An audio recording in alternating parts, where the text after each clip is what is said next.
সন্ধেবেলায় কিছু খেতে ইচ্ছা করছে, খুব টেস্টি টেস্টি কি চটপটা।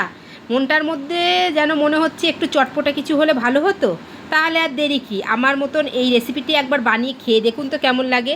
খেতে এত দুর্দান্ত হয় কি বলবো, একদিন যদি বানিয়ে খান যেন মনে হবে প্রত্যেক দিন বানিয়ে খায়। তাহলে রেসিপিটা আপনাদের সঙ্গে শেয়ার করছি, দেখে নিন। কড়াইতে সর্ষের তেল দিয়ে গরম করে একটু জিরে ফোড়ন আর একটা শুকনো লঙ্কা ফোড়ন, আর এখানে একটা পেঁয়াজ কুচি করে কেটে নিয়েছিলাম, সামান্য পরিমাণ ক্যাপসিকাম, সামান্য পরিমাণ টমেটো কুচি, আর দিচ্ছি সামান্য পরিমাণ রসুন বাটা, সামান্য একটু আদা বাটা আর অল্প কটা কাঁচা লঙ্কা কুচি, সেইটা দিয়ে ভালো করে মোটামুটি ভেজে নিচ্ছি। তারপরে সেদ্ধ করে রেখেছিলাম আলুটা, সেটাও দিয়ে দিচ্ছি স্বাদ মতো লবণ, দিচ্ছি পরিমাণ মতন হলুদ গুঁড়ো, আর দিচ্ছি জিরে গুঁড়ো, ধনে গুঁড়ো, গোলমরিচ গুঁড়ো দিয়ে এবার ভালো করে মশলাটাকে আমি আবারও কষিয়ে নেব।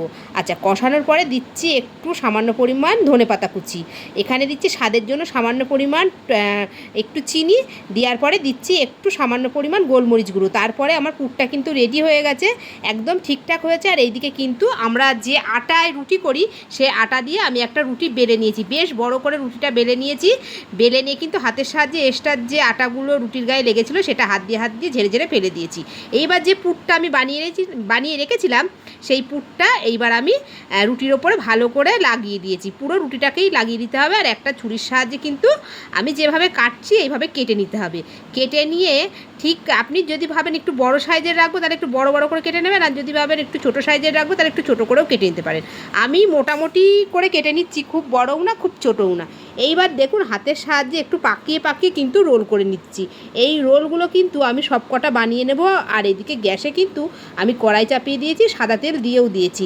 খুব বেশি সাদা তেল গরম করব না, তার কারণ দেওয়ার সঙ্গে সঙ্গে কিন্তু পুড়ে যাবে। আর এক্সট্রা যে আলুর পুরগুলো রোল বানানোর সময় বেরিয়ে গেছে সেগুলো কিন্তু একটু চেপে চেপে ঢুকিয়ে দিতে হবে। আর এই দেখুন আমি কিন্তু কড়াইতে রোলগুলো ছেড়ে দিয়েছি। কী বলবো বলুন, রোল বলবো না কি বলবো, যাই হোক রোলই বলছি। এই দেখুন এইবার কিন্তু আমি হালকা আছে লাল লাল করে ভেজে নিচ্ছি। খেতে যে এত ভালো হয়েছে, একবার বানিয়ে খেয়ে দেখুন অবশ্যই।